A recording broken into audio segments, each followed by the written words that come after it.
أنت الذي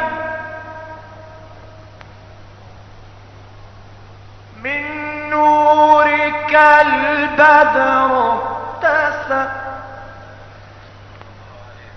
والشمس مشرقة بنور ذهاك،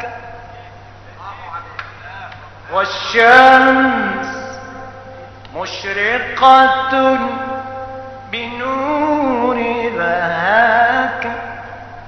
أنت الذي لما رفعت إلى السماء بك قد سمت وتزينت، بك قد سمت. السلام عليكم ورحمة الله وبركاته. ازيكم حبايبي، عاملين ايه؟ يا رب دايما تكونوا بصحة وعافية وخير. فيديو جديد من محبتنا في اكلتنا، وتعالوا نشوف وصفاتنا النهاردة هتكون ايه. زي ما انتوا شايفين كده، دي وصفة برضو من المطبخ القديم. ده كنا النهاردة المفروض ان احنا كنا هنعمل حواوشي لحمة وحواوشي فراخ.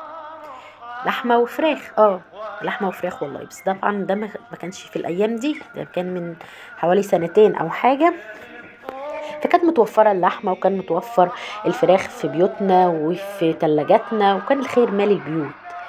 دلوقتي بقى الخير ده راح فين؟ وايه السبب في انه ما يبقاش موجود؟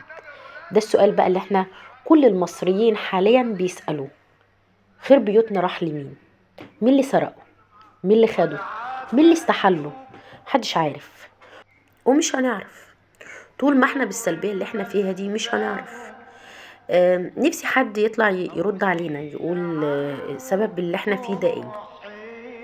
الغريب كمان بقى ان انا بشوف مقاطع كده على الفيسبوك او على التيك توك، وزير او محافظ او انا معرفش هو مين، لان انا ما بحاولش اهتم اصلا انا مين رئيس البيئة ولا مين محافظ البيئة ولا مين وزير التموين ولا الكلام ده. انا بحاسب بالعموم يعني. فالمهم يعني ان قالك لا مفيش ازمة. طب هو يعني انت معانا موجود في مصر ولا انت جاي من كوكب تاني؟ أزمة يعني أنا مش عارفة نتكلم نقول ايه. بس ما نملكش غير ان احنا نحاسبن ونقول حسبنا الله ونعم الوكيل. كيلو الفراخ وصل 100 جنيه. الفراخ البيضة اللي ما كانش يعني ما كنا زمان كده، ما كان حد يجيب عشاء لبنته فراخ بيضة كان بيبقى عار وعيب. فحاليا الفراخ البيضة ما شاء الله عليها يعني ايه، عدت الحدود. فمش عارفين الايام الجايه احنا هنعمل ايه، يعني ولادنا هنعيشهم ازاي؟ ليهم رب هو يعني الحمد لله. ما نملكش غير ان احنا ندعي ونحاسبن وربنا يسترها. يعني انا مش هقدر اتكلم غير ان انا اقول ربنا يسترها. فكل الفكره ان الفيديو ده كان قديم يا جماعه، يعني مش حاليا. وما اظنش ان انا ممكن اعمل فيديو لان احنا دلوقتي بقينا بنحسبها. بصوا انا مش هقول هي ازمه على الكل، يعني على الكبير وعلى الصغير ومش هنحاول نسأل هو ده سببه ايه او احنا وصلنا لكده ليه. مع ان الحمد لله انا مش شايفه يعني ان هو كان ليه داعي كل اللي احنا بيحصل فينا ده. بس هو ممكن يكون تطبيقا لمقوله البطران اخره قطران. فاحنا اتبطرنا. والله احنا اتبطرنا يا ولاد. فكان لازم ندوق القطران اللي احنا فيه ده. فربنا يعيننا ويكون في عوننا، اللهم امين. فدلوقتي بقى نوجه دعانا للمصريين والفلسطينيين في آن واحد، عشان خاطر ربنا يشيل الغمة اللي احنا فيها دي. وانا مش بطالب بحاجة، يعني انا كل اللي بطالب بيه كيلو اللحمة يرجع زي ما كان من سنتين مثلا. كيلو الرز يقدر يكون متوفر في بيوتنا. ما ناخدش ال1000 جنيه. ما نبقاش عارفين احنا هنجيب بيه بعد ما كنا بنعمر بيوتنا ب500 جنيه من كل حاجة بقى. يعني احنا دلوقتي حتى الحمد لله. فاللهم لك الحمد على الحلو والوحش. اللهم لك الحمد، الحمد لله يا رب. ونرجع بقى للفيديو بتاعنا. زي ما انتم شايفين كده، ده كانت لحمة وفراخ يا ولاد. والله كانت لحمة وفراخ. ف... فالحمد لله، يعني انا اتمنى ذلك. يعني في الفتره دي احنا ما كناش من ذوي الاملاك زي ما بيقولوا، بس كان الخير لاي حد ما متوفر في البيوت. وانا مش بتكلم على نفسي، انا بتكلم على بعض الناس او معظم الناس اللي عايشين بالايجار. يعني واحد اما يطلع كده يتكلم عن انا بقبض 3000 جنيه، بدفع منهم 700 جنيه زي ورق البوسطة، بدفعهم كل شهر، دي ثوابت. آه غير المية غير النور غير الحاجات دي. طيب هياكل ايه ويشرب ايه الراجل ده؟ ربنا يكون في عونه، يعني ربنا يكون في عونه، لا نملك غير الدعاء. وده بقى كان الحواوشي زي ما انتوا عارفين ان الفيديو ما شاء الله ظاهر يعني، وكانت طحينه كمان ما شاء الله. فكل اللي انا اقدر اقوله كست بيت او كواحده فاتحه قناه، اللي تقدري تعمليه في بيتك اعمليه. يعني انا بحاول حاليا ان انا اعمل الصابون في بيتي. لا والصدمه بقى يا جماعه ان ده كنا بنعمل كيكه، يعني شفتوا كرم الاخلاق اللي احنا كنا فيه. كان فيه بيض وكان فيه سمنه وكان فيه سكر يا الله يرحمه. السكر ده كان بيجي بيتنا والله، بس الحمد لله معرفش ايه اللي مخليه زعلان منا الفترة دي. يعني نتمنى من الله ان الود يرجع تاني ما بيننا وما بين السكر والبيض والدقيق وكل الحاجات اللي كانت بتدخل بيوتنا دي وفجأة خصمتنا يعني. فالله المستعان، ربنا يعيننا. ونرجع بقى للفيديو بتاعنا يا ولاد. زي ما انتم شايفين كده كنا هنعمل كيكة، شفتوا يعني.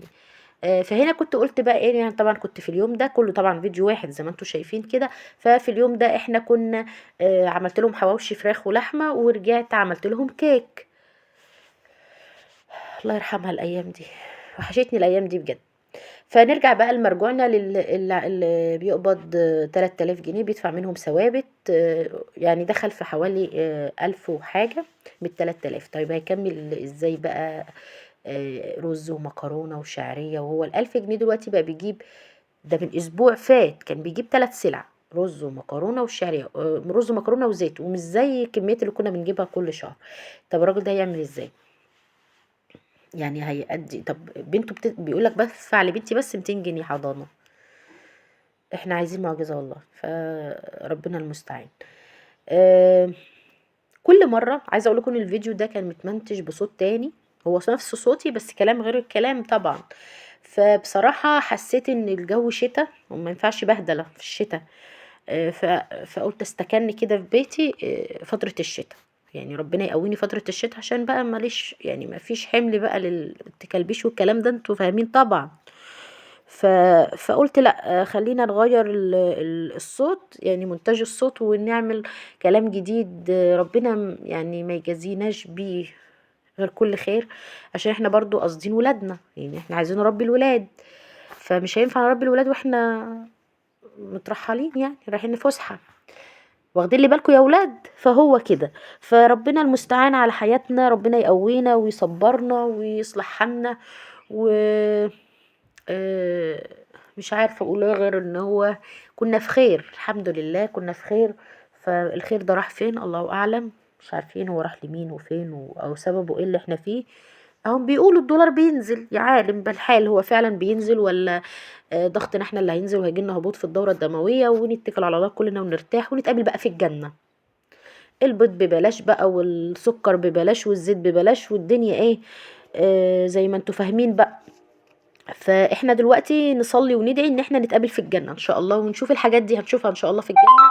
وهتبقى ان شاء الله من غير تمن، هو تمنها التقوى، وتمنها آه، ان احنا نخلص النية لربنا كده، في ان ربنا يكرمنا في ان احنا نقدر نعدي المرحلة دي ايا كانت بقى. هو بقت المشكلة مش في ان احنا نقول ارحل او ما ترحلش او اقعد او ما تقعدش، احنا خلاص ما بقاش بايدينا ان احنا نقول حاجة الحمد لله. بس نملك الدعاء طبعا. احنا في بيوتنا بنتوضى وبنصلي، ولا ما بقيناش؟ ما احنا خايفين بعد كده يحاسبونا على الهوا اللي احنا بنشمه. احنا بنشم الهوا ولا بنشربه؟ تاخدوليش في بالكم. المهم يعني زي ما انتوا شفتوا كده، فالكيك كان سهل. يعني كنا في الفتره دي بنعمل الكيكه ب4 بيضات. انا ما اظنش دلوقتي احنا في بقى كيك بديل اللي هو من غير بيض خالص، بس مشكله في الدقيق ومشكله في السكر. طيب انت داخله يعني الحمد لله، انا الحمد لله ما بقاش عندي من صينيه الكيكه غير الصينيه. لا بقى في بيض ولا سكر ولا سمنه ولا زيت ولا الكلام ده. لا والله هو الخير الحمد لله مالي بيوتنا، اللهم لك الحمد. بس احنا مش بنتكلم على نفسينا، يعني احنا برضو عايشين في وسط ناس، اكيد بتقابلك حد من جيرانك ظروفه زي الزفت. فلازم بقى تقيسي نفسك على الشخص ده، هو حياته بتمشي ازاي. واللي نقدر عليه نعمله، يعني اللي احنا نملك ان احنا نعمله. لكن الحمد لله، هو الخير مش هتقطع من بيوتنا طول ما بنقول الحمد لله. فده مبدأ خدوا بالكم منه. كون بقى الظروف الاقتصادية قلت، فانا نتحمل، لازم نتحمل يا ولاد. لازم نحس ان احنا يعني مثلا ولي الامر ده زي الاب، سامحني يا رب، المهم يعني ان هو زي الاب، فلازم الاب يعني لو ما جابش هنفضحه، فما ينفعش نفضح ولي الامر، انتوا فاهمين طبعا. ف لازم نتحمل مع بعض عشان الدنيا تمشي ونجوع. وايه يعني اما نجوع؟ المهم ان مصر تكون في امن وامان. طب يعني معلش، حد يطلع يتفلسف كده ويقولي طب هيجي منين الامان واحنا جعانين؟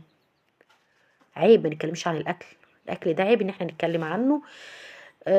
والمهم يعني عشان بقى ايه ما اخرجش، لان انا والله خدت عهد على نفسي وعاهدت حد يعني ان انا ما اتكلمش في اي حاجه.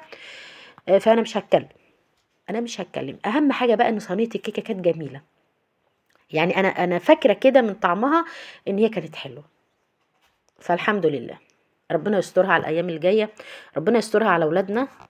آه ويا رب الازمه تعدي، ما نملكش غير ان احنا نقول يا رب الازمه تعدي. لو كنتي بقى وصلتي معايا لحد هنا في الفيديو، اتمنى انك تحطي لي لايك وتكتبي لي كومنت حلو، بس طبعا بعيدا عن اجواء البلد. وننتظر رمضان بقى، الشهر الحبيب الجميل ده اللي احنا يعني بيحط في قلوبنا كده بركة وخير وتحسي بتفاؤل. يعني انا كل سنه كنت من شهر قبل شهر شعبان ده ابتدي بقى شغل رمضان، اللي هو ايه بقى، روتينات بقى، وعارفين انتوا اللي هو شغل رمضان بقى فوانيس، انا احب اعمل انا الزينه بايدي بقى، مزاج عندي الموضوع ده. فحاليا من اللهيتي بقيت احب اعمل صابون. فاشوفكم في فيديو جديد ان شاء الله، وما تنسيش تحطي لايك وشير وتفعيل الجرس لمحبتنا في اكلتنا. اشوفكم في فيديوهات تانية اجمل واحسن. قبل ما اختم معاكم، دعوه لاخواتنا المصريين ودعوه لاخواتنا في فلسطين، ربنا ينصرنا نصرا عزيزا اللهم امين، ربنا يجبرنا جبرا جميلا اللهم امين. اشوفكم على خير في فيديوهات تاني اجمل واحسن، مع السلامه.